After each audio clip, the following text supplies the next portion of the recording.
Good morning, everyone. I'm Mr. Giglio, the principal here at Homestead, and starting with another edition of our weekly video message. So let me share my screen and get us into presentation mode here. Oops, where is it? There it is. Oops. There we go. So today is the message for Friday, October 23rd. And I am happy to say that our survey worked this week. So I have some things to respond to. We got about 20 responses, which is a pretty decent for the week. We have ranged from over 30 to just a couple.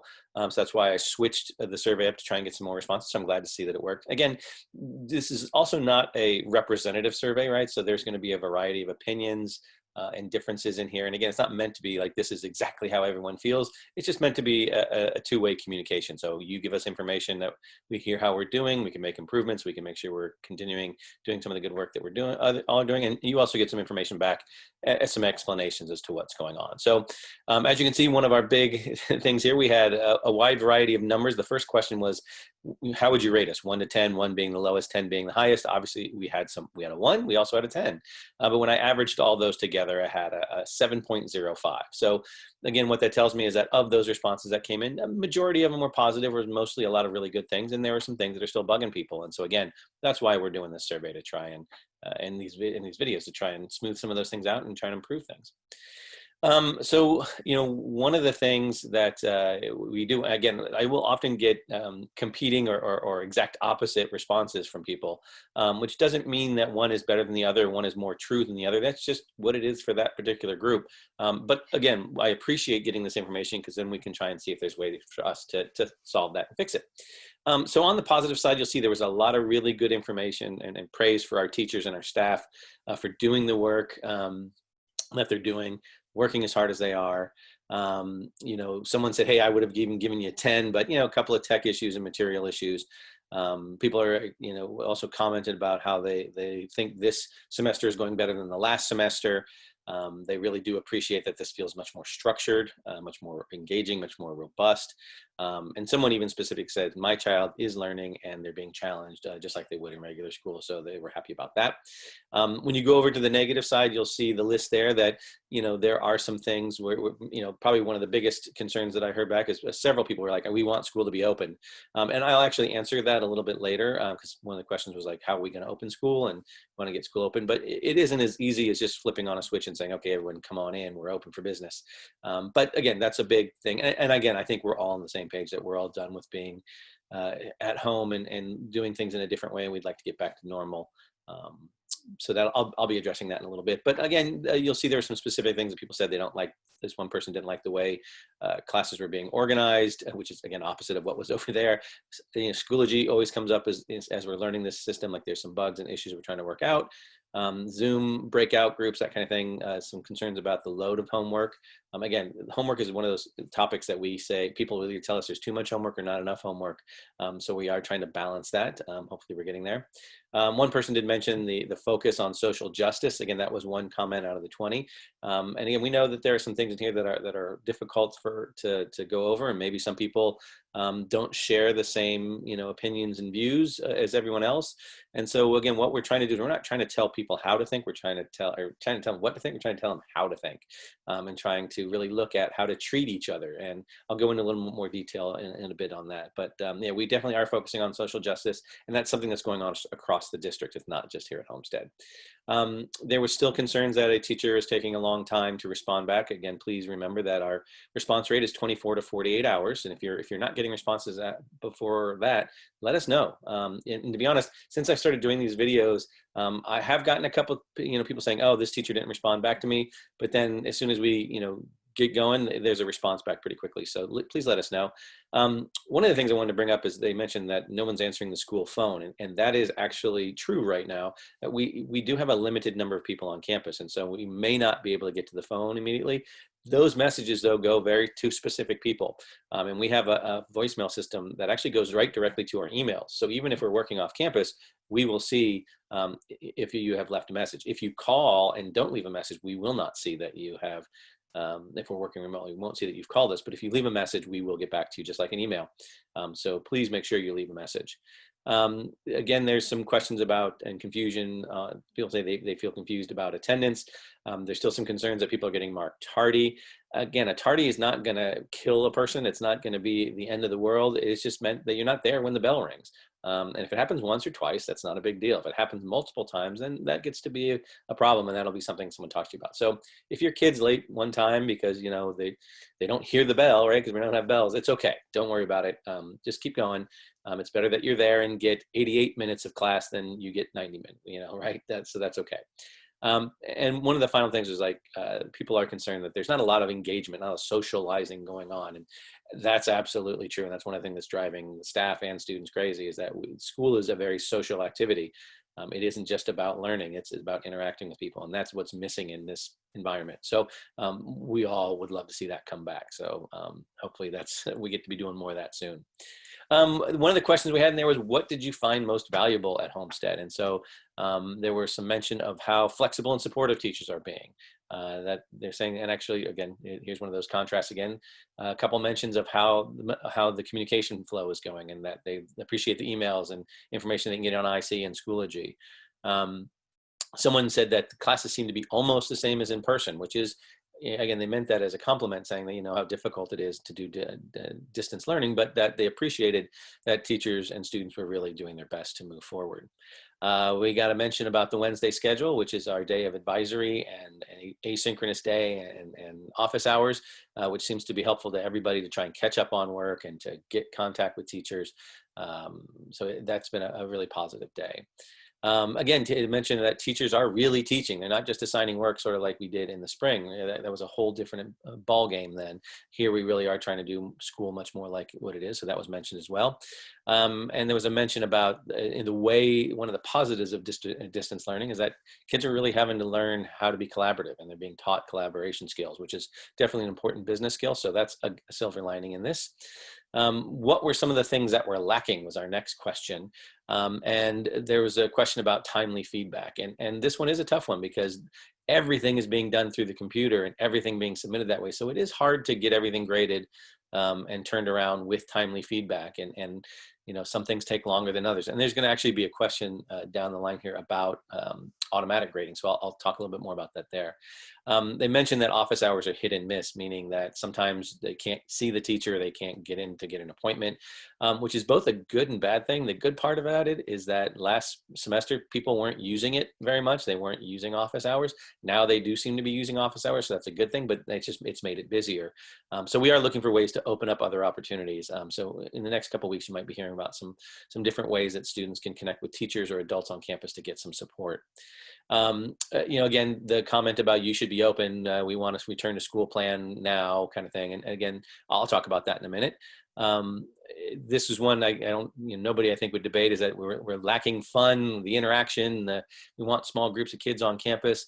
Again, a typical high school experience here right now, we'd be having homecoming.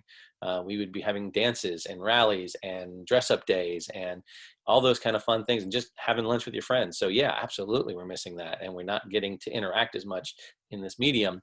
We do have some groups of kids that are starting to return to campus, so I'll talk about that in a little bit too, but I understand what folks are saying. Again, this is one of those contrasting opinions, is that they think there isn't hard work being put out there. They want harder work. Again, there's a lot of stress right now. Some people are saying, well, no, please, not harder work. Other people are saying, yes, give me more work. So again, that goes to the differences of the types of students we have on campus. There was a couple comments about saying, oh, I didn't like the way this teacher behaved, or what this teacher said, or the students were doing something on camera. If you see something or that you don't like, or your students see something you don't like, please contact us. Let us know. We'll be happy to go in and try and solve something and deal with something, right? That's what we do on a normal basis if we're in class, on campus. So please let us know if something's going on, and we will be happy to go and investigate and see what's going on. Someone said there's no library access, and true, you can't walk into the library to get a book, but actually our library does have an online service, and you can actually order some books and get some research done. So go to our website, go on to the library page, and you'll see there's all sorts of resources there. Or feel free to contact Miss Verna Grant or Miss Shannon Vakili, who work in the library, and they'll be happy to guide you through there. But there actually is some access to the library. there was this comment, which I wasn't quite sure what it was, so I decided to put out there and kind of say, if you wrote this, can you kind of let me know what you mean? It said classes are not following the manuals. There are no manuals for classes. There are standards. There are textbooks. And again, but there's no like step 1, step 2, step 3. So I'm not quite sure what they mean by that. So if you were the person that wrote that, please send me, respond in the email. So this is more specifically what I meant. But all the classes are following the standards. They are using a variety of sources, whether it's the textbook or outside sources or other pieces of information, primary documents, that kind of thing. So there's a variety of things that go into a class, but there is no specific how-to manual. One of the other questions we had on there was like, what would you tell others about Homestead? And kind of after looking at the responses, I'm not sure this was a great question because I got just completely divergent answers. And so there's really no way to answer these. And so I'm just going to sort of briefly say there was such a wide, like just showing you an example, there were several comments about how great the school and teachers are, how hardworking they are, how they're doing the best they can. And then these complete contrary items saying they don't care, they're not working, they aren't teaching. So, I guess what I would say, and maybe I should write this into the survey, is that, this may be your feeling and your opinion either way, the positive and negative, but it would be helpful to have some sort of, maybe some context to this, maybe if there's some explanation into it so that I can address something. Again, when you give an absolute statement, whether all teachers are great or all teachers are bad, obviously you can come up with, contrary pieces of evidence. And so I'm not sure how to answer this one. So again, I'll take the blame on this one since I wrote the question, and maybe I'll try and rewrite the question for later. But again, if you do answer this question, try to give some context, try to give some information so that I can maybe be more specific in my answers. There were just some other questions that were kind of bigger and like, what about this? So I'm going to try and answer some of those here. There were some questions about the automatic grading going on through Schoology and how much is actually happening versus actual grading. One of the features of Schoology is that you can create a quiz or a test or a little something, not even a test. You could do a test too. It could be multiple choice or true, false. That can actually be auto-graded. Your kid turns it in and it's automatically graded and you get a score immediately. So there's obviously some benefits to that. It saves the teacher's time. It gives you some immediate understanding of whether you understood the information or not. And so those tend to be sort of the more low stake kinds of things. And when we have a higher stake test, those tend to be hand graded. You're an essay. You can't really auto grade an essay, but there are pieces of things that you can look at and say, yeah, they got this part or they didn't get this part. So there is, teachers are taking advantage of some of the auto grading features because again, it's grading, stacks of papers is never a fun and easy task. So they're trying to get through some of those easier ones by sending them through the computer and to get to the bigger ones. The idea of timely feedback is important. I think, it's hard to understand what someone might feel is timely. When I was an English teacher, I would take home 150 essays. It would take me a week to 2 weeks to get through that stack. And so, some people might think a week or 2 weeks later is too long. But quite frankly, I'm not sure how I could give you good feedback if I didn't do it, take that much time, right? It is a bit of a thing, but we're looking at using some of those sources to help speed up some of the other areas. But again, it's always a good idea to email the teacher and say, hey, I haven't heard back for yet, or when can we expect something from this? Or if you don't quite think the feedback is giving you enough information, that's a good use of office hours or to set up a different time to meet with the teacher. And the student can ask the teacher, like, I don't know what you mean by this here, and can you help me understand this part? In the same question asked about, have you considered blind marking, which is where you take the names off of everything and then you grade it. And I think reading a little bit behind this question, it felt like maybe the person who wrote this didn't have a big trust on teachers because they felt like, oh, they like this kid, so this kid gets an A, and they don't like this kid, so this kid gets a D. That hopefully doesn't happen. That's not the purpose of grading. Again, kind of ironically, when you do auto grading, that is like blind grading because the machine reads it and it gives it a score or not. It isn't, though, something that we necessarily encourage as a school or say, yes, you have to do this, or it's not even really widely used. Where blind marking is mostly used is to try and like when groups of teachers are going to sit down and calibrate how they grade something, they might take the names off of things and say, let's look at this. Okay, I think this paper is a 4, this paper is a 3, this paper is a 2. And then they discuss it so that they understand it. And our course light teams do that, but they really do that sort of after the fact or before the fact even, to try and make sure that they are grading more, subjectively or objectively, sorry, more objectively rather than subjectively. Again, it's not something that's done on a regular basis. It does take longer too, as a matter of fact. So it's not an overall strategy that we use unless we're using it to calibrate. There's a question about why won't the district allow students and families to choose whatever school they want to go to. And in a sense we do. Again, we don't allow just random, I want to go here, I want to go there kind of things. There are some things that we do. So let me try to explain what that means. As all public schools do, we start with boundaries, right? You live in this area, this is the school that you should go to. And the idea behind that is if you're living in this area, it's going to be closer for you to get there. It's going to be most likely where the other kids you went to school with are going to go because they're living in that attendance area. Although, again, our boundaries are a little bit different depending on which middle school you went to or where exactly you live in Sunnyvale or Cupertino. So sometimes kids who go to school together at elementary and middle schools are all of a sudden separated at high school. And that's very common between Homestead and Fremont, as a matter of fact, because we definitely share borders. Again, we start with that. A lot of times, though, when you start to get an open school choice or allow more school choices, when you have enrollment fluctuations. A few years ago there, if you remember, there was some, Limbrook was, their enrollment was starting to go way down. Cupertino's was starting to go way up. They share a similar border like Fremont and Homestead do. So there was some opening of the attendance areas there to allow things to even out a little bit better. And it's actually been helpful for both schools to, for Cupertino to not take on as many kids and for Limbrook to get a few more students back. So that does happen in those kinds of cases. There's lots of controversy that comes up with that as well too. But that's a place.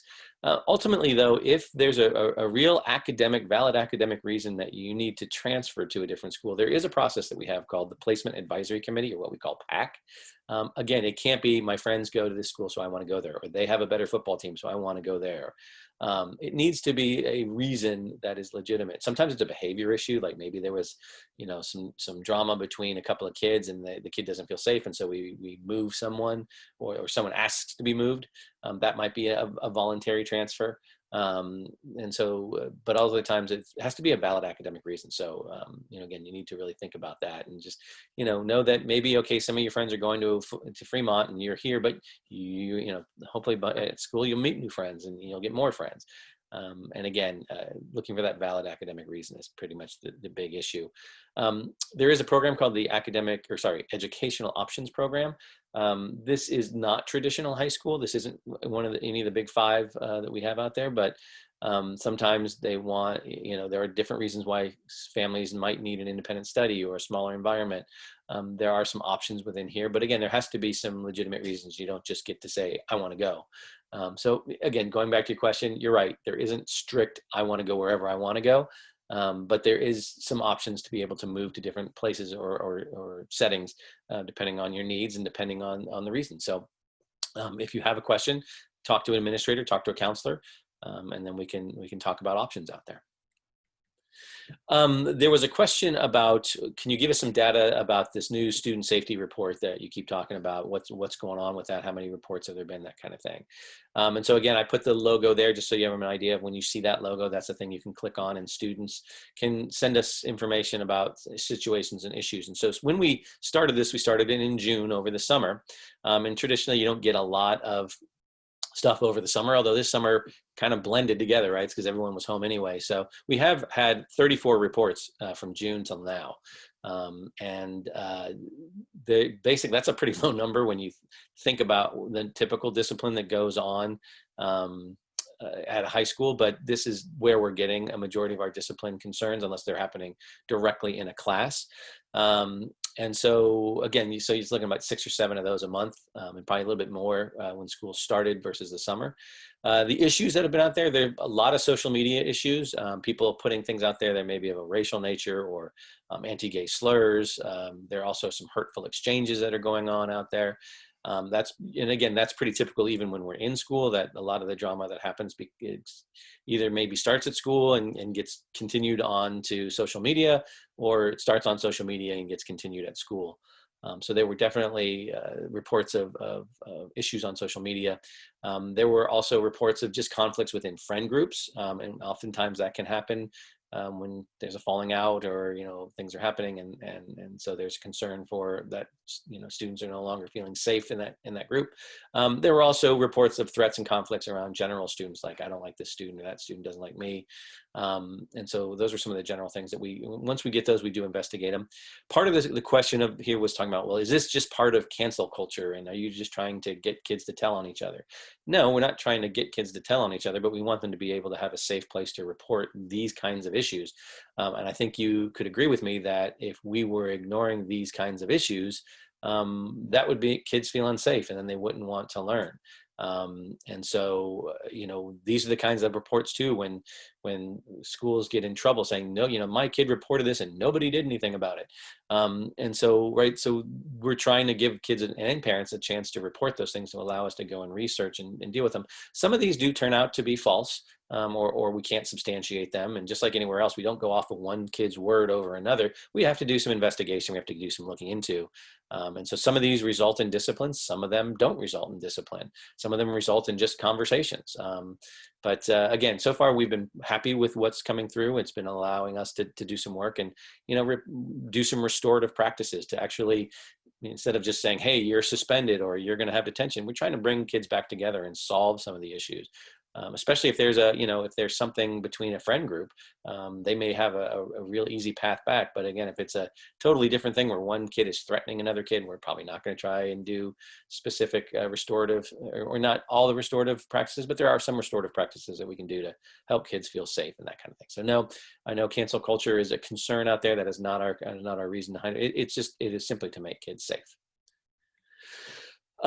There was a question about Schoology emails, that they seem to get caught up in people's spam or junk folders because of the way they are sent. We don't have any control of how Schoology forwards those emails to us. When we say, hey, I would like a Schoology email sent to us, and when you check that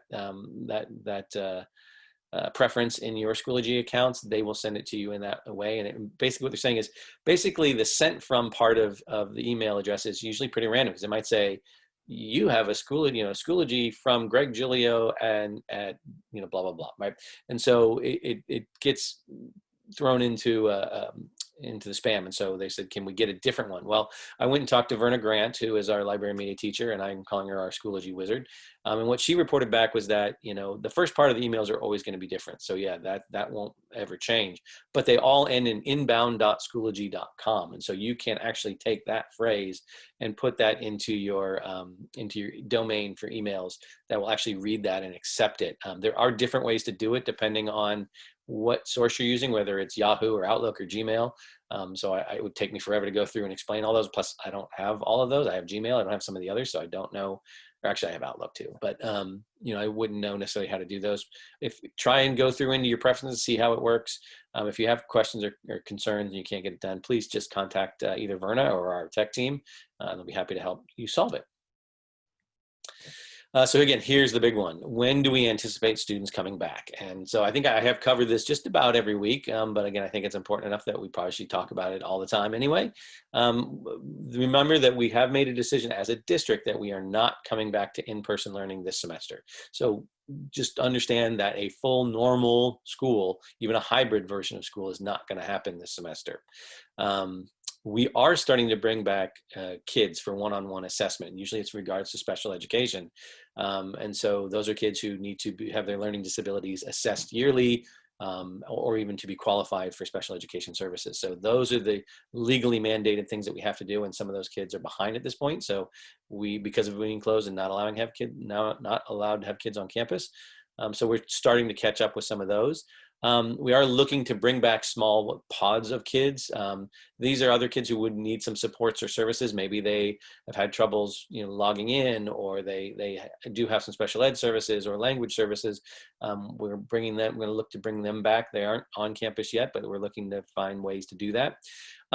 One of the things that we've had to do too is to really think about increasing, not decreasing, but increasing our safety protocols. Right now, there's maybe 20 to 30 to 40 people on campus at a time, which is on a big high school campus. I see maybe half of those people on a daily basis. The rest of the folks are sequestered away in their rooms, so there really isn't that much of an issue with safety protocol. But if we start adding in kids, start adding in teachers, more people, then we really do need to get more strict and not say, oh, we can just come and go as we want and we can touch what we want and not wear masks. We really do have to get more strict. So we're really trying to develop those protocols and strengthen those protocols, come up with plans on how we clean rooms, where we clean rooms, when we clean rooms, that kind of thing. So that's a big part of really why it's taking a little bit of time to think about how we come back, because we really have to figure that out. Like, for instance, the thing that kind of gives me nightmares at night is, once we start having kids on campus, we have to have hallways be one direction. Our kids aren't used to that. They like to kind of go whichever way they go. And so to police that and to get kids used to that, that's going to take a while. And I know that sounds kind of silly, but think about that, trying to just get kids to move in one direction so that they're not bumping into each other, and that kids are wearing their masks, they're wearing the right kind of masks, that we have the proper amount of PPE. Again, I wish we were like the NBA and we could have a bubble and we could have, color coded wristbands and testing every day. And, but we're not the NBA. And we do have ways that we can take care of things, but we have to build up our supply of PPE. We have to build up our cleaning supplies. We have to build up our protocols. So we're definitely in the process of doing that. Again, also one of the things that's working against having kids coming back right now is that our county guidelines still, even though we're loosening up and you're seeing that, hey, I can start to go see a movie, or I can start to go, go to a gym. But I also, when you see those protocols, they're saying, yeah, you can go to a movie indoors, but you can only have 25% of the, capacity, and you have to wear a mask, and you have to, right? So there's all these things that go with that. So just like with us, our kids have to be 6 feet apart when they're in a classroom, and that's not how classrooms are designed.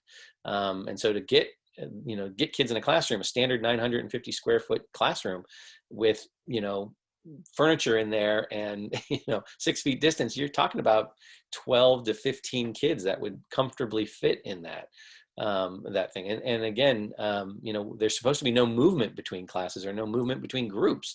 That doesn't happen on high school campuses. That's the opposite, right? They start in one class and then they go to another class. They have a new group of kids and a new teacher and a new classroom. So again, that presents some other challenges where an elementary school can sit in a classroom with one teacher all day long, use one bathroom or not. Don't even probably go out for lunch, right? They can eat lunch inside the classroom. So there's a lots of different ways that this affects high schools way more significantly than it does the elementary and middle schools. Actually, middle schools are probably more similar to us as well too. And then again, realize that we're about halfway through the semester. And so as we get closer towards the end of the semester, we're going to start having finals and all that kind of stuff. So changing right now may not be the best idea. But again, we are looking at where we're going to be, wait a couple more weeks, see what the county is saying. Right now, there's a lot of places that are starting to spike. So the worst thing we want to do is come back and then say, oops, nope, you guys have to go back out because we've gone from yellow back up to purple. So we want to be very careful of that as well too. And this is supposed to be a really high season right now for colds and flus and, for spikes. And we're seeing that across the country. And what we're seeing is that, in those areas, a lot of what's happening is that schools and colleges are back in, and those schools and colleges don't have the proper safety protocols going on, or they're not enforcing the safety protocols. And so therefore that's why they're spiking again. So we don't want to make the same mistake that other places are doing. And so that's why we are taking this slowly. We do want to be back in school. It is definitely a goal of ours. But again, as you can see, that's why it's not simply as easy as saying, okay, open the door and let's everyone get back to work. It's not that easy. I wish it was, but again, we're working on it. We're getting there. And I'll continue to talk about it every week, I'm sure. Our last slide of the day here is our important information. Just a reminder that we have a PTSA general meeting with the theme is going to be, besides the general meeting, is a behind the scenes event. So I'm going to talk to you folks about construction and advisory. So if you want more information about that, go to our PTSA page on our website. It's under the parent portal. It'll be on the 28th, and you'll see all the information there. Just a reminder, the Halloween is coming up, so a little bit of celebration going on, but again, please be careful and safe as you're out there. I know that's a time that kids want to get out and about and goof around, even high school kids. But also, you know, kids tend to dress up on Friday or the day before. It'll be Friday, it'll be the last day before Halloween. Just make sure you remind your kids about wearing appropriate costumes. And just because you're sitting at home doesn't mean you can wear something or have something that violates the school rules, because there are a lot of rules about having fake weapons and, you know, having masks on, like, that cover your face, things that may be offensive or vulgar. We want to make sure that kids aren't, you know, making those kinds of mistakes. So please just have that conversation with your students. We really appreciate it. Also, we are less than 2 weeks away from the election. So again, encouraging you to get out and vote. Again, this is also a great opportunity for you to talk with your students about the ballot measures that are out there, about the candidates, about, you know, show them what it looks like to mark a, you know, ballot if you're early voting, or, you know, if they go with you to vote, unless it's during class time, of course. You know, this is a good chance to have a conversation with your students about the election process, and why it's important, and not only that, but how to do it, sort of take away some of the mystique. So again, I hope you get a chance to talk to your students about that. And again, a reminder to, you know, send in more survey responses. If you saw something on here that you want to know more information about, that's great. You don't have to answer all the questions, by the way. You can just pick certain ones. I do require that you answer the very first one with the numbering, like what would you give us in terms of a rating, as well as why you gave us that rating. The other ones are completely up to you. So if you only have a question you want to throw at one area, or you only want to say something about what's valuable or what's lacking, you don't have to fill out the whole thing. But it is helpful to get a variety of things, and we can talk about a variety of answers. So again, thank you for those of you who sent this in. I want you to have a safe and wonderful weekend, and take care, and we will talk to you next week. Thanks a lot.